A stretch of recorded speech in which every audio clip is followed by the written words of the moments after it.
Episódio do Fala aí, Sesmac! Temáticas importantíssimas nessa terceira temporada que aborda o verão. Eu sou o professor Vitor. E eu sou a Agda Feitosa. E nesse momento agora, uma pauta importantíssima que abrange também os eventos naturais. Observamos nos últimos dias notícias referenciadas a alguns eventos, tais como maremotos, enchentes, dentre esses tornados e até mesmo a temperatura elevada, que pode estar associada às mudanças climáticas, né? Então a sociedade tem culpa nisso, não tem. Nós fazemos parte desse processo. E entender, o porquê dessa possível, causa ou até mesmo consequência. Por isso que nós trouxemos duas pessoas fantásticas aqui, não é isso, professor? Exatamente. Vamos ter um bate-papo muito rico e esclarecedor hoje aqui. E a gente traz aqui, sejam bem-vindos. Muito obrigada pela participação de vocês aqui. A gente que agradece. Professor Gessé Pavão e Clarissa Soares. Então, quem é o professor Gessé? Bom, eu sou o professor Gessé, já estou há 10 anos no SESMAC, coordeno o programa de pós-graduação em análise de sistemas ambientais há 6 anos. Nós somos hoje um programa conceito 4, então, dentre as escalas do conceito profissional dos mestrados, a gente está a um passo da excelência, Então, nós estamos buscando hoje o conceito 5, e estamos deixando o SESMAC na ponta do lápis, lá no primeiro andar, porque estamos representando com excelência a nossa instituição, trazendo projetos de pesquisa ricos dentro do mestrado, entregando para a sociedade mestres capacitados, com know-how, que podem ajudar na tomada de decisões em diferentes segmentos da nossa cidade. E Clarissa? Bom, Clarissa é egressa do SESMAC desde a graduação, engenharia civil, depois em pós-engenharia de segurança e, no fim, agora, mestrado em análise de sistemas ambientais. Bom, e orientada pelo meu professor Gessé, extremamente agradecida. E foi um momento assim, extremamente importante na minha vida com o mestrado. E foi o mestrado que me fez ter bases científicas para poder estar aqui hoje e conseguir entender os impactos das mudanças climáticas. Que maravilha. Tri, né? Ela é tri. Pelo que eu entendi aí, ela tem uma carreira no SESMAC. Então, eu acho que esse é o grande detalhe, dos egressos, dos cursos. Então, partindo agora para a nossa temática, que a temática é justamente sobre as mudanças climáticas. Observamos aí, recentemente, alterações aí em graus Celsius, enfim, as sensações térmicas de maneira exorbitante, algo que não era tão comum assim em alguns anos anteriores. Como é que funciona essa relação ser humano, ambiente, sociedade, professora? Porque muito se pergunta, porém as pessoas muitas das vezes desconhecem como é que funciona essa relação. Quais são esses impactos? Eu vou começar porque é base da nossa pesquisa de mestrado, a gente se debruça nessa temática, todos os dias, com os nossos alunos. E o impacto é grande, a gente percebe, é impossível a gente estar numa sala como essa sem ar-condicionado. Mas o ar-condicionado gera consumo de energia. E o ar-condicionado, na sua condensadora, emite temperaturas elevadas para a atmosfera, que aquece o ar. E a gente fica nesse balanço, Usar os recursos da natureza em prol do nosso conforto, mas usar até que ponto? Até quando nós podemos utilizar e até quando isso vai ser eficiente para a nossa demanda. Então, a gente sabe que hoje nós temos a necessidade de consumir produtos, Então, nossas roupas vêm de uma cadeia produtiva, seja ela agrícola, ou industrial, e isto demanda de matéria-prima. E essa matéria-prima, até onde eu saiba, o homem não conseguiu imitar ou mimetizar tal qual ela existe na natureza, que foi nos dado a missão de salvaguarda dessas matérias-primas para o uso e aplicar isso nas gerações futuras. Só que, quando o homem era nômade, isso lá atrás, o impacto que se provocava nas áreas eram infinitamente menores, porque não tinha máquinas, não tinha a força do trabalho, era manual. Ao contrário do que a gente tem hoje, nos séculos atuais, a gente tem uma demanda grande por energia, por comida, por bens e consumo, e as máquinas hoje conseguem entrar no campo, remover uma grande quantidade de solo, parar águas através de adutoras, através de quedas d'água para gerar força motriz e gerar energia elétrica. Então, tudo isso provoca o quê? Alterações no meio ambiente. E esse meio ambiente é o que a gente tem para viver. Não existe outro planeta. E não só a gente aqui agora, no presente, né? Exatamente. Então, de acordo com os dados do WWF, que é o World Wildlife Foundation, já estamos passando de um planeta Terra pela nossa pegada ecológica. Então, será que a gente tem outro planeta Terra? Será que a gente tem outro local para ir se isso aqui se extinguir? Então, assim, são debates, são questões que a gente levanta e a gente vai tratando isso nas diversas dissertações, diversos estudos e artigos que a gente publica para tentar alcançar algum tipo de entendimento a essa seara que é tão enorme, tão grande a respeito dessa sociedade, meio ambiente e o que é que a gente vai fazer com tanto recurso e, ao mesmo tempo, a escassez de alguns. Perfeito. Esse é um grande detalhe, né, professora? Porque muito se fala, né, mas pouco se faz, né? Muito se fala mesmo, e a gente vê que é uma situação, não é só a nível Brasil, é a nível mundial, né?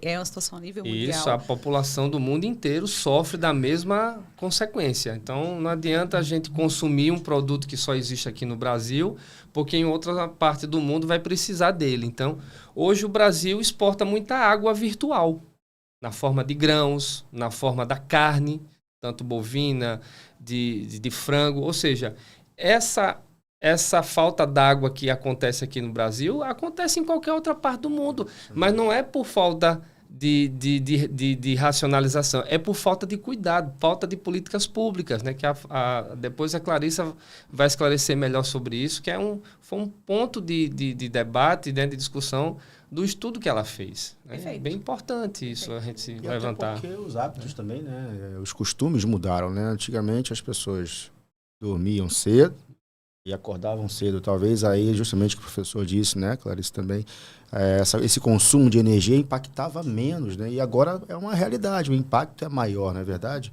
Então, grande parte também dessa mudança, isso também se deve às mudanças dos costumes, dos estilos de vida, não é verdade? Isso, concordo plenamente com você. E queria salientar que as mudanças climáticas não são só pela ação humana. Elas também são pela ação natural. Só que tem dados científicos comprovando do IPCC, que é o painel intergovernamental de mudanças climáticas, que ele fala que 90% dessas mudanças são pela ação humana. E essa intensificação da ação humana, ela se deu justamente após a Revolução Industrial, que quando começou a se intensificar a emissão de gás de efeito estufa aqui na Terra. Muito importante isso, né? Então, eu acho, vou até trazer um pouco mais sobre a questão da consciência, né? Conscientização da população, que muitas vezes muitos não têm noção de que suas atitudes, né, algumas formas de descartes e etc, causa, né, chegar a esse momento que a gente está hoje, que a gente sabe que é sério, isso já vem se arrastando de vários anos, né? Não só. Aí a gente fica, mas só eu já escutei isso, tá? Aí vocês podem falar melhor. Só eu fazendo não vai resolver. Já ouviram isso também? Muito. Um exemplo na prática são os nossos hábitos. Exatamente. Por exemplo, se tem 3 carros em casa ou 3 meios de transporte que façam consumo, por exemplo, do combustível, sai cada um no mesmo carro, ou não, contrário, né? Sai cada um num carro diferente. Então, assim, o ideal seria que eu não saísse no mesmo carro, não é isso? Então, essa também tomada de decisão por parte da sociedade também impacta, não é isso? Isso. Foi muito bom, Vitor, você falar essas coisas, porque a gente às vezes reclama muito do Brasil por ser um país em desenvolvimento. Quando a gente compara a Europa, países que são mais evoluídos, mais antigos, né, do velho mundo, mas já passaram por várias situações. O que a gente tem hoje que depõe contra nós falta de política pública para mobilidade urbana. A gente tem baixíssima mobilidade e segurança com isso, porque todo mundo que sai da sua casa hoje sai com um automóvel, porque às vezes o ponto de ônibus não é adequado, você não tem um veículo de deslocamento em massa adequado, que lhe dê segurança, que tenha horários corretos de passar. Então, isso faz com que você adquira um certo hábito, como você falou, que vai de encontro ao que o meio ambiente precisa, que é a manutenção das matérias-primas e a manutenção do ambiente. Então, a gente hoje está usando os veículos com o combustível fóssil, em grande maioria, porque hoje o álcool, pela balança comercial, quase que não compensa você abastecer, né? Então, todo mundo usa hoje gasolina ou óleo diesel, né? São os dois combustíveis que elevam a nossa pegada de carbono e, consequentemente, a gente se desloca com os veículos aquecendo o ar do mesmo jeito pelas descargas e emitindo, na maioria das vezes, gases de efeito estufa, como o CO2. Isso é importante. A gente estava conversando sobre isso, sobre efeito estufa, não é isso, professora? Exatamente isso. E a gente, eu queria, antes de entrar nesse assunto do efeito estufa, trazer um esclarecimento. Acho que é melhor esclarecer para todo mundo a questão da pegada ecológica que você falou no início. O que vem a ser a pegada ecológica? É coisa nova, tá? A gente está no século XXI e ele começou para valer após o Covid. Eu tenho certeza que a gente hoje usa as tecnologias, a gente entendeu o que é o século XXI após uma doença tão grave, né, que atingiu o mundo inteiro. As pegadas são rastros que você deixa, né, ao passar por um local, né? Rastros de algum animal. Aí a gente consegue estimar se é um macho, se é uma fêmea, que espécie que é. Ele deixa um rastro, porque ele imprime uma certa força sobre o solo e aquela impressão ela está lá. Fonte dessa descoberta, foram os dinossauros. Então, eles deixaram a impressão de quando passaram, como foi o hábito que eles tinham e foram extintos. Então, aquilo é um momento, pausa para o que a gente está vivendo agora. Voltando à realidade, o que são essas pegadas? São os rastros que foram deixados por uma sociedade. Rastro de quê? De consumo, rastro de poluição, rastro de descaso. Então, a gente avalia hoje, né? O que é que a sociedade hoje deixa ou vai deixar para as civilizações que vão vir ainda, né? Que tipo de informação a gente vai deixar? Então, hoje, se um arqueólogo daqui a 200 milhões de anos encontrar essa nossa geração, o que é que eles vão encontrar? Plástico, tá? Antigamente, os arqueólogos encontravam múmias, encontravam restos de vasos com grandes culturas que nos nutriram de embasamento científico. O que é que a gente está deixando, tá?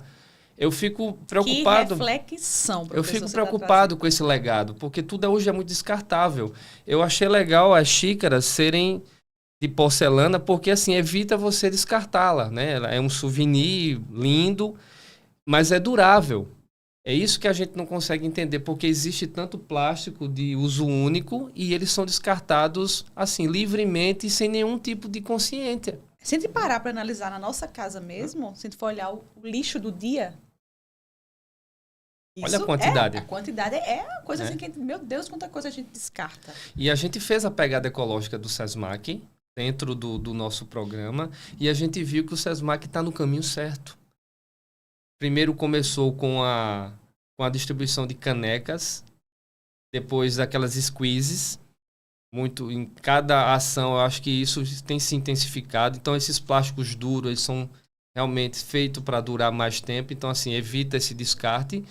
Uso de energia fotovoltaica. Então, isso é muito gratificante porque a gente está cogerando energia e está usando energia limpa. Então, diminuiu a questão das resmas de papel, porque usava-se muito entre os processos internos, muito papel impresso. Hoje, a gente tem quase 10% do que a gente usa hoje é impresso. Então, assim, o SESMAC hoje é uma instituição que está caminhando para uma sustentabilidade, está de acordo com várias ODSs e tem esse mestrado na área ambiental que entrega à sociedade pessoas mais assertivas que vão tomar decisões na hora certa. Então, assim, tem a gente... produtos que são realmente, né, até então, programas de mestrado, em análise de sistemas ambientais, eles trazem, inclusive, produtos que são altamente reproduzíveis.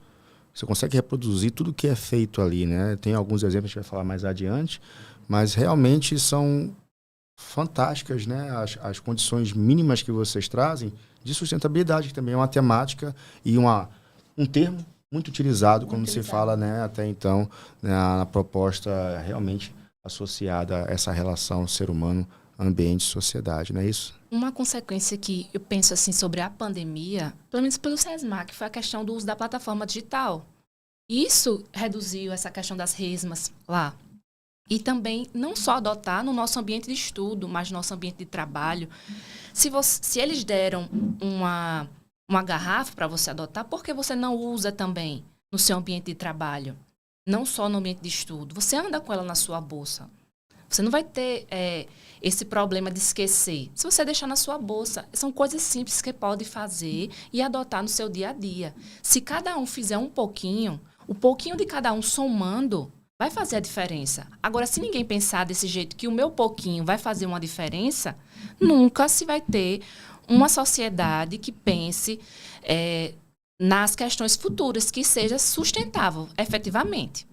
Perfeito. Eu acho que esse reforço é muito importante. São as pegadas, né? E aí, eu acho que o professor Gessaé trouxe muito legal essa questão da pegada ecológica para fazer uma reflexão. Eu acho que isso, a gente tem que partir para esse caminho, porque muita gente não para. A gente já está tão no automático que não entende que tenho um papelzinho ali na situação que nós estamos vivendo hoje, né? Exato. E aí entra justamente o que a gente estava conversando, né, anteriormente, que nessas que pegadas nós temos aí a emissão, né, de gases que, de uma certa forma, acabam, né, gerando talvez aí algo que pode estar diretamente associado com as mudanças climáticas. É isso mesmo? É isso. Vale salientar uma diferença, né, entre mudança climática e efeito estufa. Eles não são sinônimos. Tá? O efeito estufa, ele é essencial. Ele é que faz a gente sobreviver aqui na Terra.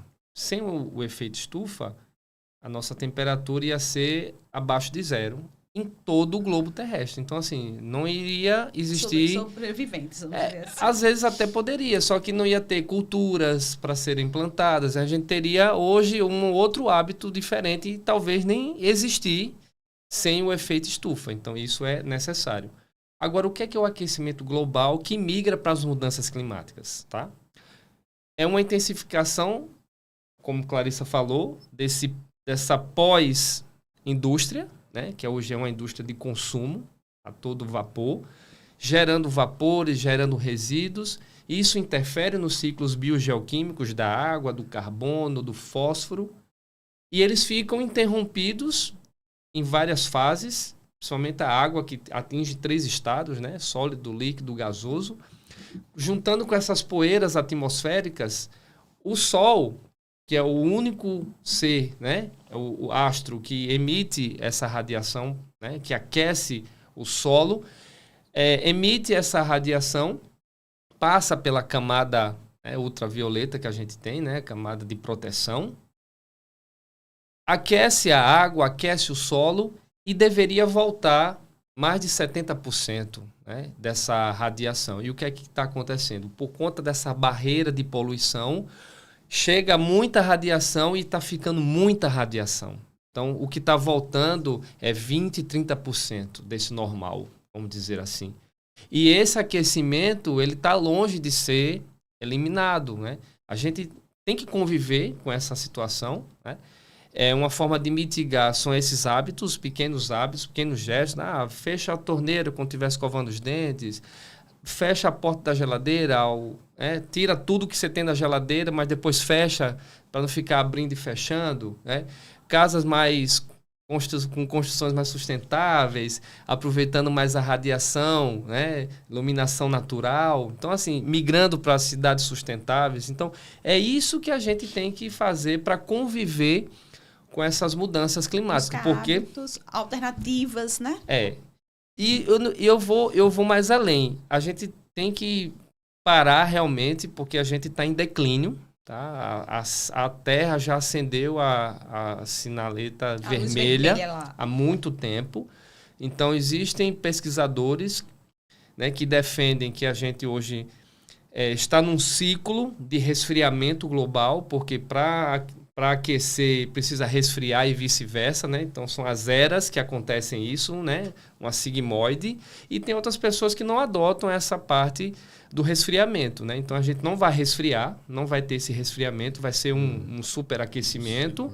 E existem vários autores que dizem que nós estamos num declínio próspero, ou seja, um declínio já para agora, e aumentando gradativamente essas temperaturas, as culturas elas vão sair das bordas dos mapas, vão se concentrando no centro dos mapas, onde estão mais frios.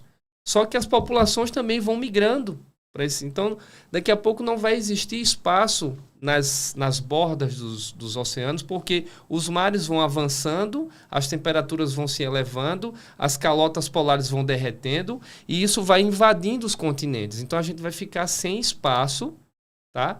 E aí as consequências são inevitáveis. Que a gente já está vendo algumas, né? Várias. Né? Algumas, e de intensidade alta, né? Você percebe que está bem recorrente, Eu bem costumo recorrente. dizer que, na verdade, a natureza ela não age somente, ela reage, né? Então, ela busca, até então, o espaço que antes foi tirado Exatamente. dela. Então, grande parte desses processos estão associados às mudanças climáticas. A exemplo, o caso de Manaus, por exemplo, que tá muito estranho, tem alguma relação com essa mudança climática. Alguns falam que é porque não choveu nos Andes, outros falam que é porque realmente faltou ali uma relação realmente do ser humano com o ambiente, entram as secas. Como é que esses eventos podem estar diretamente associados a essa mudança climática que a gente está vivenciando no dia, inclusive de hoje, né? Semana passada, sensação térmica de 45 graus, enfim.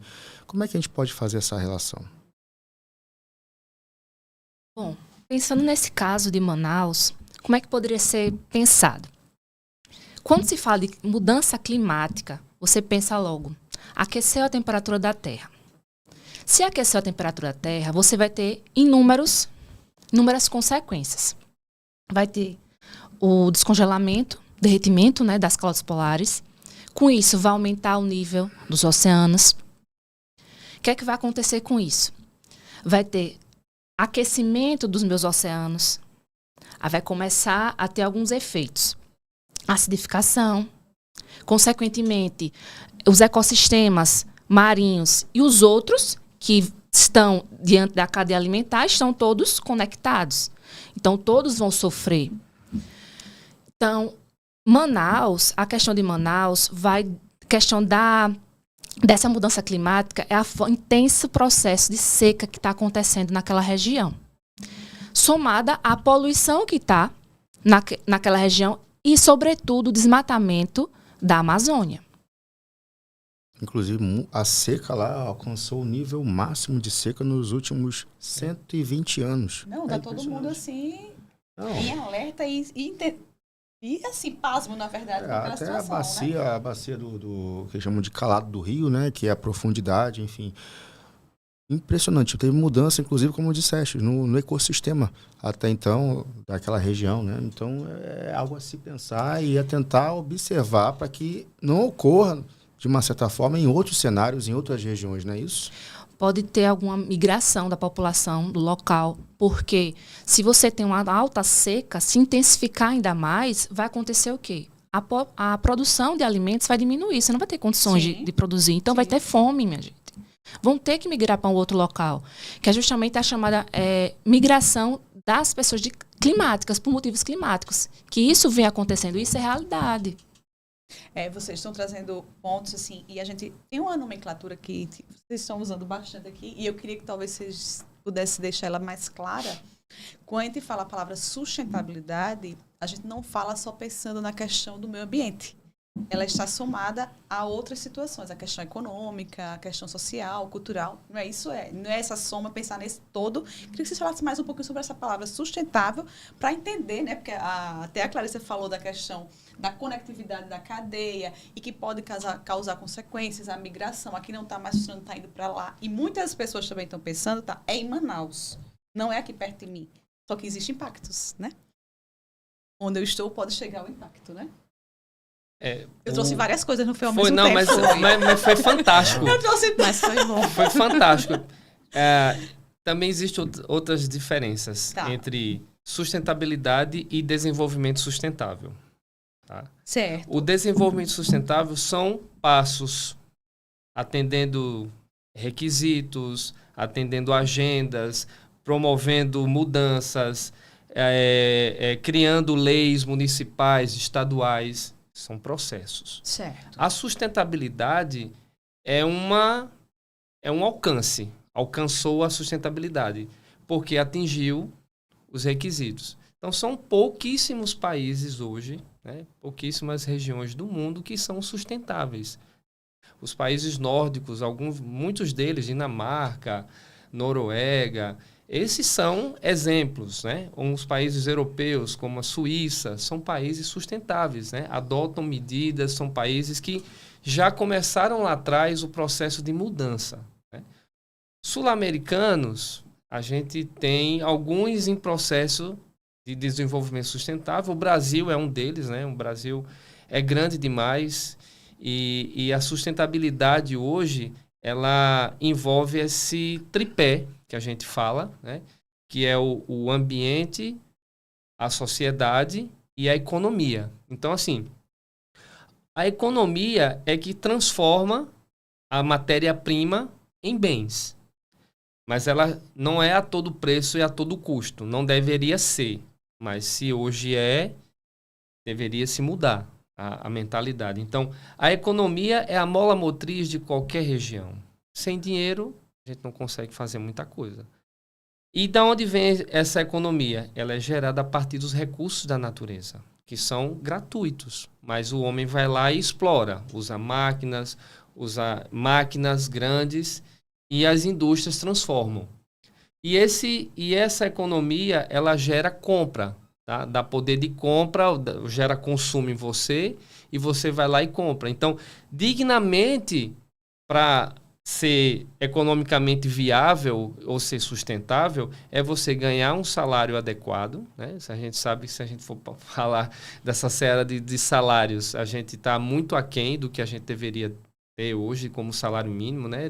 Dizem os economistas que a gente, para ter um salário digno aqui no Brasil hoje, ter acompanhado a economia e a desvalorização de moedas, a gente deveria receber pelo menos 5 salários mínimos para equivaler a um salário mínimo. Ou seja, né, mais de 5 mil reais seria tudo, dignamente, né? Para você conseguir pagar suas contas. Saúde, etc.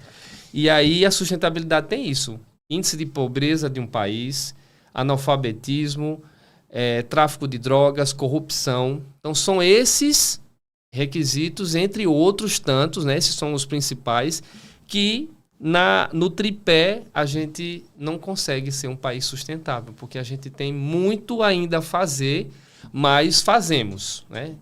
Um pouquinho de cada um, a formiguinha andando, e a gente vai conseguindo avançar. Então, a sustentabilidade é o tripé: economia, meio ambiente e nós, a população, a sociedade.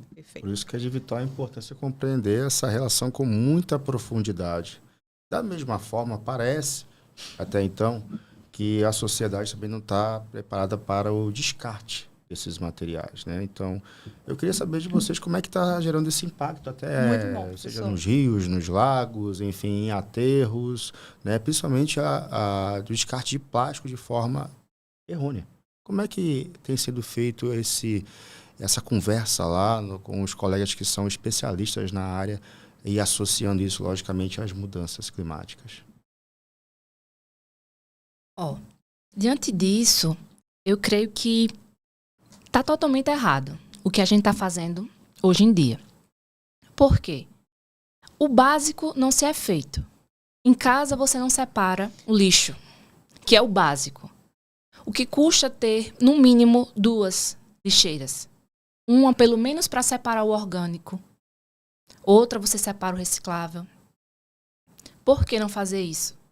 Se tivesse essa mínima conscientização, eu creio que já iria reduzir essa quantidade de plásticos emitidas. Por quê? Se você separa o reciclado, você vai para algum local que ele produza algo a partir daquele plástico. E isso, o professor Gessé pode falar um pouco sobre essa questão do plástico, que o nosso programa, ele está com um projeto que são os oceanos de plástico. E ele está no intuito justamente de tentar diminuir essa emissão de plásticos nosso ecossistema.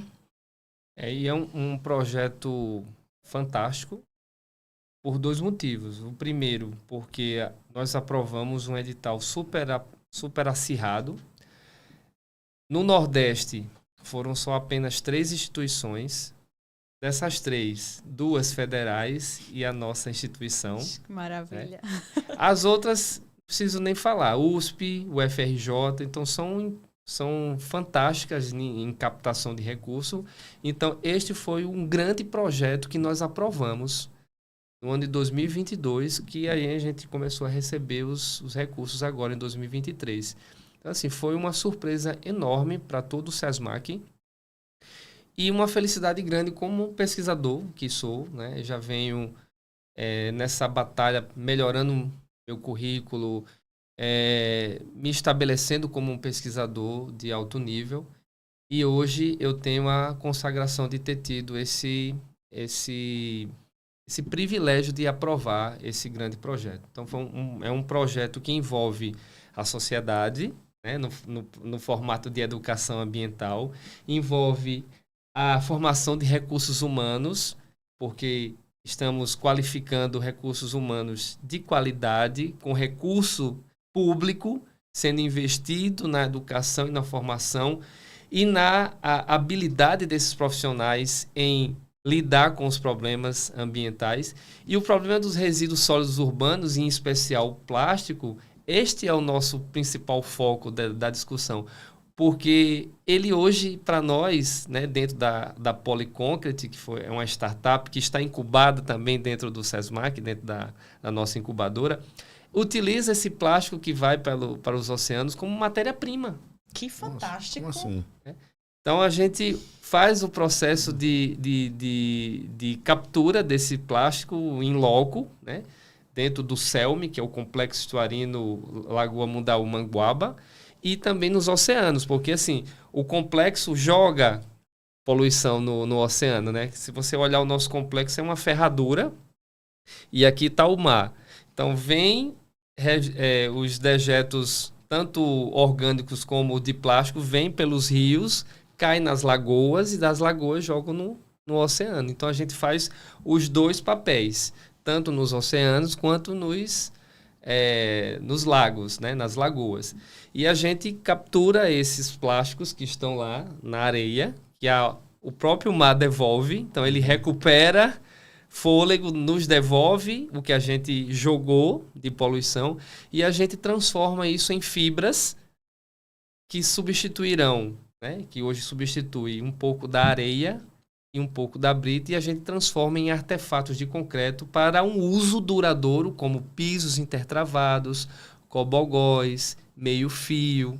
Né? Com uma boa resistência. E uma boa resistência. E também baixo custo, né? Porque, de uma certa forma, o que é o mais caro é justamente o material a qual é o substituído, né? E nós, assim, dentro da academia, nós sempre buscamos pessoas parceiras que apoiem causas nobres, né? Então, nós agradecemos imensamente o convite e é por isso que a gente convida vocês a fazer parte desse time do Oceanos de Plástico, e a Águida e o Vitor estão sendo convidados e agraciados com esse broche que retrata a nossa luta pelos oceanos mais limpos, e é a nossa marca que consagra todo o projeto e o apoio que o Centro Universitário SESMAC nos dá, né, através da diretoria, né, do Dr. João Sampaio, e da parte acadêmica do nosso vice-reitor, do professor Douglas Aprato, que nos dá todo o subsídio, né, todo o suporte para que nós consigamos desenvolver toda essa parte de pesquisa dentro da academia, chamando os recursos humanos, né, dentro da graduação, para se fazer presente, né, na forma de pesquisadores júniores, né? A gente tem um projeto de iniciação científica júnior que alia não só os graduandos, como os estudantes de escolas de nível médio e fundamental, tanto do município quanto do estado. Eu estava aqui pensando, escutando ele assim. Você ficou emocionada, que eu percebi. Porque assim, a gente trata a questão do planeta, né, pensando na gente, pensando nos nossos filhos, pensando nas gerações futuras, como vocês colocaram aqui, e que a gente queria tanto que essa consciência fosse compartilhada, que as pessoas comecem a ter essa reflexão. E eu, escutando o projeto, eu vejo o quanto é rico, né? Esse projeto de vocês, assim, parabéns mesmo, assim. Parabéns por esse projeto. É um projeto que vocês estão pensando no todo, na sociedade como todo, no planeta, né? Então, assim, tá um pedaço aqui que pode ser ampliado. Aí você imagina, quem está participando do projeto vai levar um pouco dessa consciência para casa. Transforma o ambiente dele. É isso que eu estou pensando. Então, você vai multiplicando. Alunos do ensino médio fazem parte. É isso. Você incorporar o aluno no ensino médio, no ensino superior, faz com que ele consiga ter uma outra mentalidade, né? Outro mindset, para ele poder realmente replicar isso já exatamente na escola isso. dele. E o principal, isso que a gente descarta e que prejudica o meio ambiente se transformando em produtos que vão ser utilizados. Matéria-prima. Na construção civil, né? Na construção civil, é isso? Exatamente. E esses alunos, eles conseguem passar para dentro de casa para os seus pais, que muitas vezes, isso, de escola pública, eles não vão ter, são filhos de pais que não têm tantas condições, então vão ter acesso à informação, vão perceber que tem que mudar essa mentalidade e nada mais justo que o SESMAC está fornecendo base de dados científicos para que a gente consiga mudar essa realidade. Isso é que é importante, porque não só alternativas como essa, que são alternativas concretas que estão sendo feitas, como também aumentar a base de dados que foi passado na minha dissertação. Na minha dissertação não foi objeto de estudo as mudanças climáticas, não. Mas eu estudei a bacia hidrográfica do Riacho Reginaldo, orientada pelo GECE, como eu falei, e lá eu pude fazer alguns estudos que fez um inventário do uso e ocupação da região e teve alguns dados de risco de seca, risco de enchente, risco de desmoronamento, tudo isso. Mas para que gerar esses dados para a sociedade? Para quê? Se eu não tenho esses dados, eu não consigo fazer um planejamento urbano e auxiliar as políticas públicas, porque eles vão ter a informação. Com essa informação, se consegue melhorar esse planejamento com base para tentar conseguir para melhorar, tirar a vulnerabilidade daquele ecossistema e trazer resiliência para aquele ecossistema, que foi isso que o importante, pelo menos na minha dissertação, que eu consegui analisar. Que maravilha, Clarissa. O que me deixa bem evidente é o pertencimento dela. Não, ela é... Esse pertencimento é fantástico, porque você se torna não só um pesquisador, você se torna parte do todo. É um elo transformador, não é isso, professora? Você percebe na fala dela, né, na postura de falar. Foi o que formei, todo. viu? Não, e você aí, não pensa... Árvore de bons frutos, não, não é eu isso? tô observando assim, porque isso acontece muito. É muito engraçado cada vez que a gente vem aqui para o podcast, que vem o professor, geralmente a gente pede que o professor convide, ou um aluno, ou um egresso, vocês ficam babando. O professor Gessé fica assim, olhando para ela. Tipo, ela falando... Ele... Não, eu acho que é o melhor método do professor. Dá um orgulho, né, professor? Deu certo, né, É gratificante porque, assim, eu não espero o volume de pessoas que tenham o mesmo desempenho de Clarissa. Porque é a mesma coisa você entrar numa sala de aula e querer que todo mundo tenha sua atenção. Um vai estar no celular, outro vai sair para o banheiro. Então, assim, a informação é aberta e quem tem ouvidos que ouça e quem tem olhos que veja. Quem quiser aproveitar a oportunidade, que aproveite. Olha, Clarissa é tri em dois sentidos. É tri porque ela foi 3 vezes... usou os programas nossos, né, tanto em graduação, 2 pós-graduações, né, um lato sensu e outro escrito sensu, e ela foi na expectativa de fazer o processo seletivo. Ela perdeu 2 processos seletivos com a gente, porque assim, ela foi num processo seletivo porque ela foi bolsista, e ainda mais foi bolsista nossa. Na graduação, tá? né? Não, no mestrado. Caramba. Então ela concorreu com muitas pessoas boas. Então, assim, ela na última, ela falou assim, professor, eu vou desistir. Eu disse, não desista. A sua vez ainda vai chegar. Então, quando ela passou lá, comemorou muito e ela fez valer todo esse esforço. Aproveitou mesmo, né? Exato. Muito aplicada. ela sempre se envolvia nos trabalhos, sempre puxava os grupos, ou seja, ela tem o mérito dela e eu fico satisfeito porque, assim, o ensinamento que você dá para uma pessoa, basta uma palavra e ela já consegue captar. Então, assim, isso acontece na maioria das vezes quando as pessoas querem mudar a sua realidade. Então, ela mudou a realidade dela. Então, hoje, ela é um recurso humano extremamente qualificado. O mercado de trabalho vai absorver, com certeza. É questão de tempo, é questão de oportunidade. E ela está pronta para ajudar qualquer empresa a desenvolver qualquer plano de ascensão dentro da parte de gestão de recursos hídricos, de sustentabilidade. Ela é uma gestora e tanto. Não, Clarissa, ela trouxe aí, né?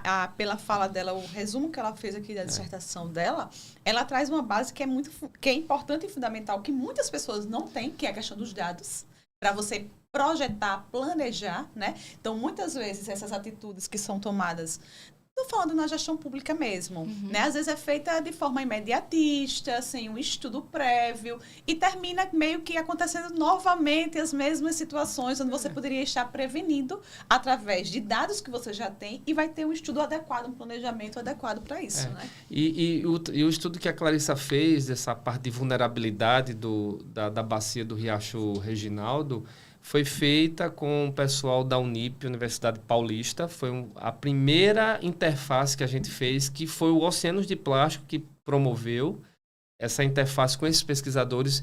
São pesquisadores de alto nível, tá?